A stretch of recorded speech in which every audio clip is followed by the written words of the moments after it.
The Tennessee Titans are trying to start a hot streak, while the Washington Commanders are trying to end a cold streak. Who will prevail? We'll discuss on this Crossover Thursday from the Locked On Podcast Network.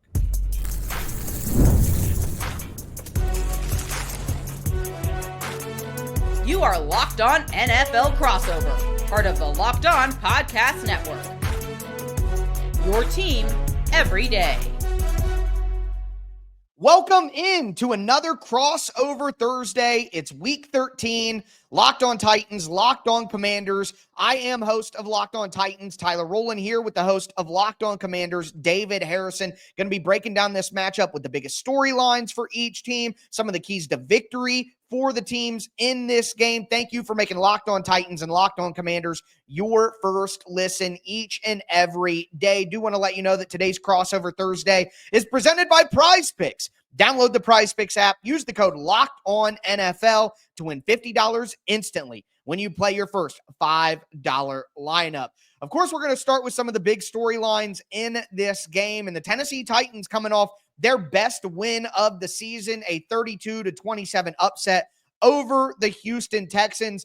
Obviously, I'm in the trenches every day with the Tennessee Titans, David, but what kind of questions might you have right now about the Tennessee Titans football team between two teams that really don't see each other very often? Yeah, man. I mean, I think first and foremost, right, you have to ask the question. Everybody always says you are what your record says you are, but I feel like this Tennessee Titans team is not your average 3-win team. So, how much does that 3-win record demonstrate who the Titans are, and how much does it actually leave to be discovered for Commanders fans who haven't seen the Titans play? Well, quite honestly, I know a lot of Titans fans will disagree with me, but I don't think the record is that far off of who they are. I think the Titans would maybe be 4-7. That Chicago Bears game in week 1, they were up 17. Levis does some really crazy stuff. The play that everyone probably remembers where he's basically fallen to his knees and he throws the ball to the sideline and it goes for a pick six. The Titans get a punt blocked in that game. Like that game in particular, I would say that the Tennessee Titans should have won. But the Jets game, they lost by 7. They got smoked by the Packers. Maybe if Brian Callahan plays Mason Rudolph instead of a hurt Will Levis in week 6, the Titans beat the Colts. But I really don't think it's that far off because the Titans have some serious issues that aren't just hidden. The right tackle situation, they're lacking some explosiveness at wide receiver right now, even though their number 2 wide receiver, NWI, is having a good season. And on defense, the pass rush, very inconsistent. And because of that, they haven't really had a lot of turnovers in most games. But on the other side of things, they make plays. The defense is very good. And the offense, now that Will Levis is healthy and kind of calmed down from that early season stretch where he was a meme every single week and making some of the dumbest plays that you've ever seen at any level of football, quite honestly. Now that they're just playing like normal football, they're a much better football team than they were early in the year in a lot of circumstances. So I think while the record is not as good as it should be, in my opinion, it's also not super far off from who they are as a team. But a lot of that may not matter going down the backstretch of this season and these final weeks of the year, because Will Levis is playing such better football and a young offensive line and a young offense with a lot of new pieces, including head coach Brian Callahan. Brian Callahan is a rookie head coach, and I think there are struggles that come with that. It's not like Dan Quinn, where he's a retread coach and he's done this before and he knows how I want to change things and what works and what doesn't. Brian Callahan's figuring out everything on the fly for being he wasn't even the play caller in Cincinnati. So not only is he developing as an offensive coordinator who's calling plays for the first time at the NFL level, he's developing as a head coach and how you want to handle guys in all phases of the football team. So with so much new with the Tennessee Titans and the issues that I talked about, it was only logical that they would have a slow start. And I predicted a slow start, maybe not quite as slow as it was for the Titans, but now they're definitely hitting their stride. And I think the second half of the season, Tennessee Titans are going to be very much different from the early season version of the Titans, but they still got to go out and prove it with wins. So we'll see what happens here. Yeah, absolutely. And I know that Will Levis, 1-2 in the last 3 games, right? Certainly not the way you want to go, but I know Will Levis has been playing better football over the last few games. So can you talk about kind of where he's gotten better, why that's happened, and how much of that is just Will Levis growing into his NFL, legs, and how much of that is the coaching staff helping out the young quarterback?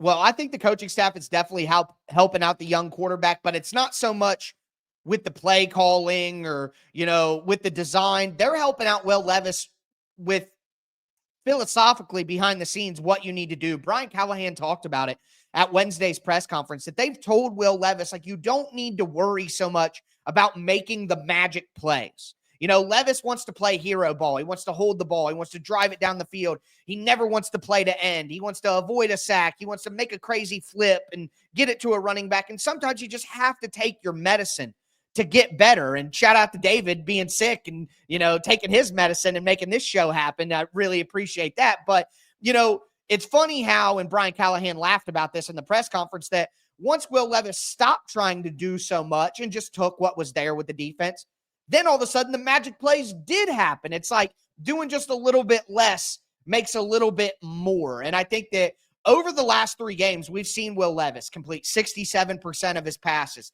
748 passing yards, 5 touchdowns against 3, you could say, top 10 defenses. They're all top 11 in DVOA on defense, with the Chargers, the Vikings, and then the Texans. So he's played basically the best 3-game stretch of his entire career against some of the very best defenses in the NFL. And hopefully that measured, calm, poised approach continues for Will Levis. And look, he had a pick 6 against the Texans that was a terrible throw and terrible decision. Sometimes he locks on to things and just doesn't see things correctly. He still takes a ton of sacks. His pressure to sack rate, if you get pressure on Levis, you're basically going to sack him because he doesn't get rid of the ball quick enough. He doesn't know how to evade that pressure. The pocket presence is not good, which is like a stark contrast to Jaden Daniels. You know what I mean? Who's very natural in the pocket and has great instincts. But overall, there are things to build off of. And again, he is playing his best football. And I think a lot of it has to do with his mentality and how the coaches are telling him, just to play more calmly. That's more important than anything they're doing schematically on the field. Yeah, it was real interesting watching Will Levis on tape, because it's almost like he not just wants to set his feet, he almost wants to plant his feet sometimes in the pocket, and it definitely leads to a much longer process from decision to throw, and leads to some hits and some sacks, like you were saying. On the defensive side of things, though, where's the Tennessee Titans' defensive strength at? Well, the strength is the defensive line. There's a saying in Tennessee, you do not run on the Tennessee Titans. Last week, a good run game in the Houston Texans. Joe Mixon's been great this year. 14 carries for 22 yards.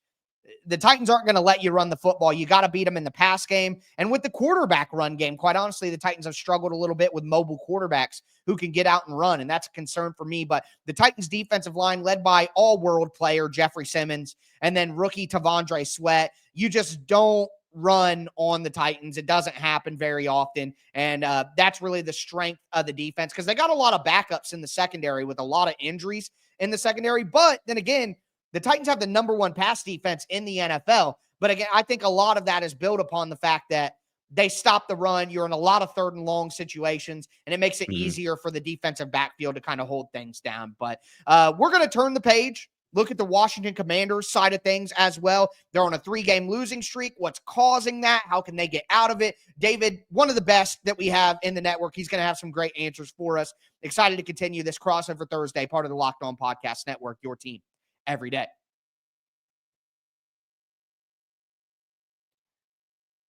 Today's episode is brought to you by FanDuel Sportsbook. Look, NFL fans, you can start the last third of the season with a big return on FanDuel, America's #1 sportsbook, because right now, new customers can bet $5 and get $150 in bonus bets if you win. The FanDuel Sportsbook app gives you everything you need to place live bets on the NFL all in one place. So you get a hunch in the middle of a game. You can check out the latest stats. You can view live play-by-play and so much more on the same exact page where you place your bets on FanDuel. Make sure that you visit FanDuel.com to join today.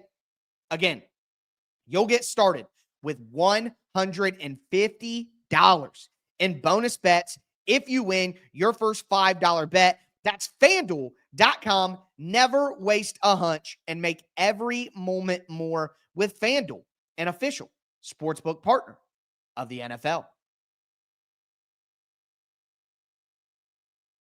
All right, David, let's continue today's crossover Thursday. It's Locked On Titans, Locked On Commanders. Thank you so much for making us your first listen of the day. Make sure to get subscribed, stay subscribed for the best coverage of your favorite team that you will find. And David, I hyped you up there at the end, but it's for good reason. You do some excellent, excellent work covering the Commanders, and that's why you're the perfect person to ask the question, why are the Commanders on a 3-game losing streak?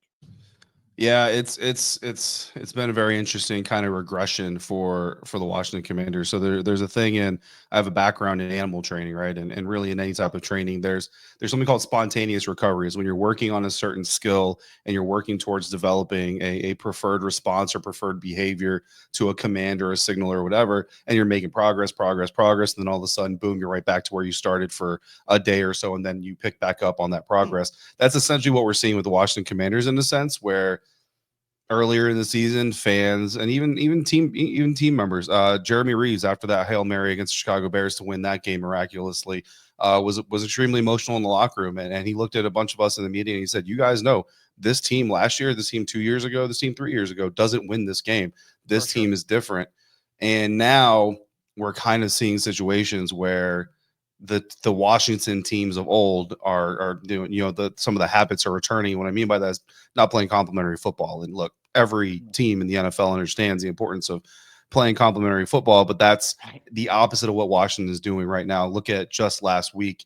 Anytime the defense stood up, the offense couldn't do anything with it. I mean, you get 3 possessions in Dallas territory in the first half to start the game, and you produce 3 points, a punt, and an interception, right? You can't do that. Then offensively, they come out in the second half, run right down the field, go right down the field on the Dallas Cowboys, put a touchdown on the board, first touchdown of the game, take a lead. And now you're kind of thinking like, okay, here we go. Defense gives a touchdown right back, right? Like, I mean, 86 yard touchdown pass, kickoff return for a touchdown. Like it's if the offense did well, the special teams or the defense failed. If the special teams or defense did well, the offense failed. And that's honestly, that's old school Washington football for the last 20 years or so. And it's not a good thing to see. I think the positive is this is not the same old Washington team. You know what I mean? And they have the people in the building they need to kick those habits to the curb. Well, I think one of the big things that stands out to a lot of people on kind of a more zoomed in level is the Cliff per se, with Cliff Kingsbury and kind of the second half of the season struggles that his offenses have had going back to college football, quite honestly, not even just his NFL time. Is there anything specific that you're noticing? And I asked this question, David, when in reality, I've watched you talk about this, so I know that you have some of these answers. What are some of the specific things that you're noticing on offense that maybe you would like them to change going forward, or that they're not doing enough of that may have contributed to the offense sliding back a little bit? Yeah, I mean, it all starts with Jaden Daniels, right? At the end of the day, and it's the very last episode I did a Locked On Commanders before this one, we kind of went really deep into this, and it's not on Jaden Daniels in my opinion because he's a rookie quarterback. Anytime you have a rookie quarterback, it's imperative that you have the right coaching staff in place and you have coaches that understand how am I going to maximize this rookie while also trying to develop him behind the scenes, understanding that real development doesn't take place until really after the end of the season when players have time to decompress and kind of look back at everything that happened and really process those lessons. Jaden Daniels is a middle of the pocket to right side of the pocket player. He does not like to go to the left side. He doesn't like to throw to the left. He doesn't like to roll to the left. In the first 9 weeks of the season, it took the NFL a little while to really pick up on that, which is a little bit surprising, to be quite honest with you, because there's a lot of talented defensive coordinators out there. But it really started with the Chicago Bears, and that's actually week 8. So I should say it took 7 weeks.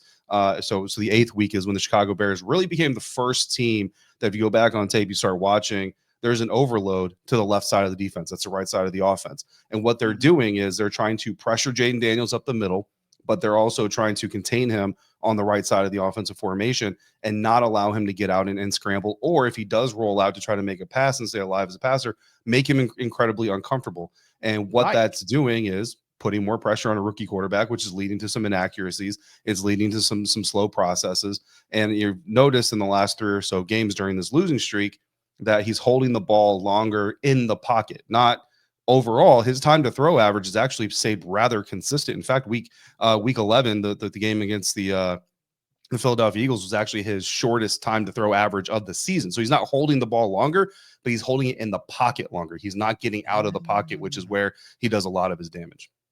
Wow, that is such an interesting nugget that honestly it would have been hard to notice that necessarily for me watching the tape, but I'm certain that Denard Wilson has noticed that. Now, Yeah. on the defensive side of the ball, I don't really know a lot. I mean, the Commanders aren't in the AFC. It's not a team that the Titans play often.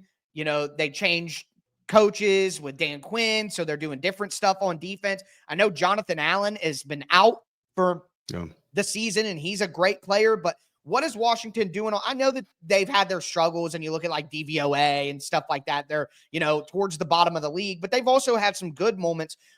What is good and bad about this Commanders defense? So what's bad about him is their run defense. Their run defense is near the bottom of the league and pretty much has been the entirety of the season. Their pass rush is better than their run defense certainly is. And sometimes those kind of things kind of go hand in hand. Guys who can win at the line of scrimmage are typically good in run defense or good in pass rushing. But this team really knows how to, one, get after the quarterback, but also to take advantage of quarterbacks that hold the ball. You mentioned Will Levis holding the ball a little bit. That's something that, the Washington Commanders defense is certainly going to be salivating over. However, they were also salivating over that against the Dallas Cowboys with a banged up offensive line and Cooper Rush, and came away with a very disappointing sack performance and just disappointing performance all over. So it's really, again, going to go back to some of that game planning. I think the secondary, what you're looking for there is a unit that's getting better and potentially could get better this weekend. And Marshawn Lattimore is active. He practiced on Wednesday. First time he's practiced with this team since he's been traded. He's going to be back against the Titans. I'm a Titans fan. I know how this works. Hasn't played since the trade. He'll be back to take on Calvin Ridley 100%. Well, the thing about it is, too, it's not that he was just out there practicing like in the stretch line where he's out there practicing doing tip drills, like launching himself into the air to get a ball at the high point. And again, when you're dealing with a hamstring injury, typically guys with hamstring injuries don't do that unless they're pretty confident with their hamstring. So, yeah, I think there's a good chance, speaking to this on Crossover Thursday, you can't guarantee anything, but I think there's a pretty good chance you see Marshawn Lattimore out there.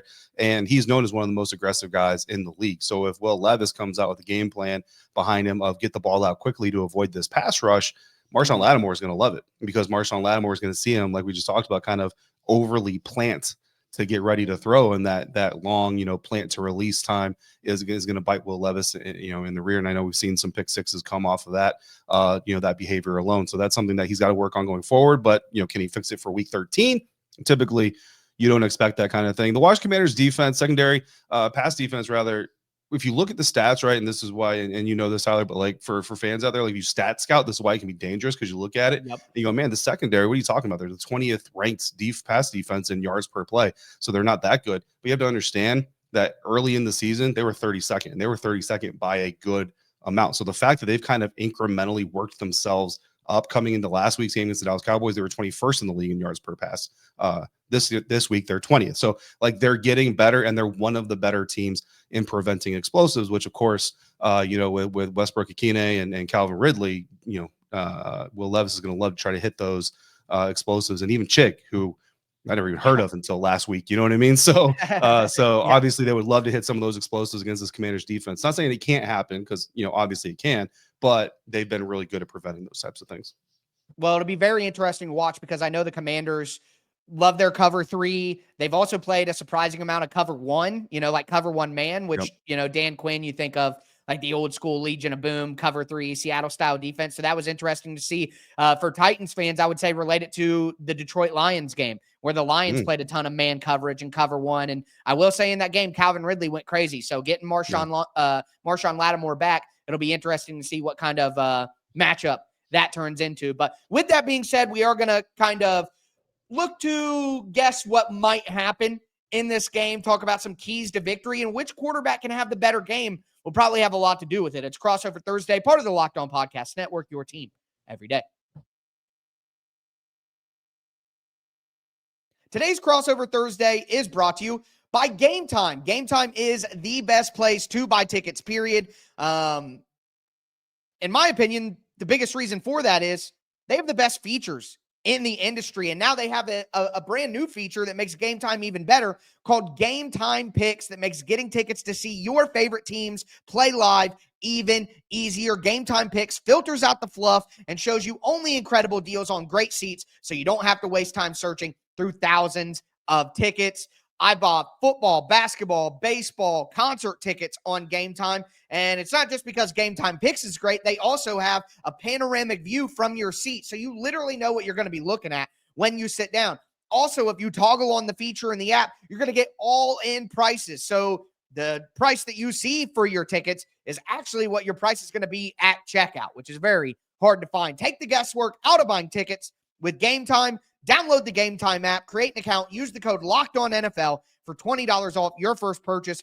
Terms apply. Again, create an account, redeem the code LOCKEDONNFL for $20 off. Download Game Time today. What time is it? It's game time. All right, football fans, we're going to cap off today's crossover Thursday, Week 13 matchup, Tennessee Titans at the Washington Commanders. Once again, do want to thank you for making Locked On Titans and Locked On Commanders your first listen. For your second listen, check out Locked On NFL. Whether it be me in the mornings as the madman, whether it be the barber in the afternoons, Tony Wiggins, Locked On NFL is free. It's year-round. It's Monday through Friday, NFL content. You're not going to want to miss it. David obviously helps out with the Locked On NFL podcast as well. So definitely do appreciate you guys. We'll check out the Locked On NFL podcast. But with that being said, we do got to look into kind of some predictions. I don't want to say necessarily predicting what's going to happen, but some things that need to happen for both of these teams. As the away team, David, I will kick us off. Before, happy Thanksgiving to everybody. This is a Thursday show. Want to make sure that we say that. Everybody who celebrates out there, hope you have a happy and relaxing Thanksgiving. But for the Titans, for me, you have to run the football. You talked about it, that the Commanders have not been a great run defense. And I think the Titans already, with the way their offense is set up, everything is predicated on the run game. I think the Titans are going to have to be a little bit different in the run game than they were last week against the Texans. Something I broke down on my TikTok Titans film channel on Wednesday, the way the Titans attack, the aggressiveness. I think the Commanders are going to be a much more disciplined defensive line, and you're going to get yourself in trouble if you don't run the football and put yourself in those third and long situations where the Commanders can clamp down with their tight man coverage and get the pass rushers loose. So the Titans absolutely have to run the football here. And honestly, they've been pretty good at running the football this year. So that might be a good matchup for the Titans. I also think stopping Terry McLaurin is going to be clear. Now, David, I don't mean to be disrespectful to some of the other options that the Commanders have, like, Daimi Brown or Zach Ertz. But the reality is I don't think that the Commanders have a great set of skill position players outside of Terry McLaurin. So if you let Terry McLaurin beat you, you are absolutely going to lose. Now, you may still lose even with Terry McLaurin not going off, but you give yourself a much better chance of winning if you hold Terry McLaurin down and force sort of the other guys to do it. I don't want to completely neglect Jaden Daniels here either. So my third key to victory, other than slowing down Terry McLaurin and running the football, my third key to victory here is containing Jaden Daniels. The Titans have really struggled with mobility at the quarterback position, whether it be Drake May, whether it be Josh Allen running around, like even Justin Herbert was able to make some plays. Sam Darnold, who's not a super mobile quarterback, he looked like Michael Vick and Joe Burrow the way he was navigating in the pocket. I know that's weird to use those two names at the same time, but if you know ball, you know Joe Burrow is a Jedi in the pocket moving around. But the Titans have really struggled with mobility. They've really struggled with quarterbacks to actually finish their sack opportunities and get them to the ground. Jaden Daniels is by far the best mobile threat that the Titans have faced at the quarterback position. I'm taking the over on Jaden Daniels' rushing yards in this game. I think he's going to give the Titans fits, and if they allow that to beat them, they have no chance to win the game. So run the football, contain Terry McLaurin, contain Jaden Daniels in the run game, and the Titans should have a good shot to get their second win in a row. Yeah, no, I mean, I think, if they can do those three things, you're absolutely correct. I think they can certainly make this thing more of a game than most people would have thought it would be a month ago, right? You go back to like October 25th and say, oh, this Titans game here in 3 or 4 weeks, how's that going to go? And everybody's like, the Commanders are going to get that one, no problem. Now, the way that things are going, however, that's not the case. And one of those things that's happening is that the Washington Commanders offense is leaving the defense out there, or Washington Commanders offense is not giving the defense enough of a break and leaving the defense out there far too long because they're losing the time of possession battle. And Tyler, the Washington Commanders are 1-4 in games this year where they're losing the time of possession battle. And obviously, time of possession correlated to wins is kind of a no dust stat connection, right? Yeah. But there's a difference between teams that want to win the time of possession to win games, and there's teams that need to win the time of possession to win games. This team needs to win the time of possession. That one win, Chicago Bears, which they should have lost, right? Like in the grand scheme of everything, without a Tyreek Stevenson on the field, they should have lost that game. So really, this team should be 0-5 in games where they don't win the time of possession battle. And the way that you do that, if you're the defense, because we've gone weeks now where we're kind of saying, okay, offense needs to string together drives. How can we get the offense to get more first downs and do all this other stuff? And yeah, that's absolutely so important. But from a content standpoint, now I need to tell listeners this defense needs to force 3 and outs. That's what needs to happen. Is this defense now has to kind of say, not only is it our job to keep the score as low as possible for as long as possible, it's our job to now get ourselves off the field. And obviously you want to do that anyway, but give ourselves the break that we need is probably the better way to say that. But the Tennessee Titans, I mean, I know they're not ranked really high in like first downs per game. I think against the Minnesota Vikings, they only had 11 first downs, but at the same time, they've only gone 3 and out like 6 times over the past 3 games. So this isn't a team that goes 3 and out all that often. So the Washington Commanders need to come out here and maybe get 4 3 and outs in this one game alone, so that if this offense still needs some time to kind of make things happen, they can have their time to rest on the sideline while that's all happening. The next one's get Jaden Daniels right. You want to stop Terry McLaurin. Right now, the Washington Commanders are doing a lot of that on their own by lining him up on the left side of the formation, and Jaden Daniels is throwing about 70% of his passes to the right side of the formation. Now, doesn't mean Terry can't run from the left to the right?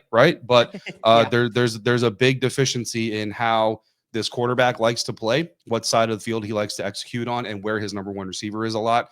Need to see Cliff Kingsbury get that correct, and that's part of getting Jaden Daniels right. Because guess what? If Terry McLaurin is running past an overloaded left side of the defense, and Jaden Daniels can throw over that blitz or over that overloaded rush, maybe things are going to go a little bit better. You force that defense to back off a little bit. Then it opens up the field a little bit more for guys like Noah Brown, Zach Ertz, so on and so forth. And then finally, get Ben Sinnott used in more of a Kyle Juszczyk role.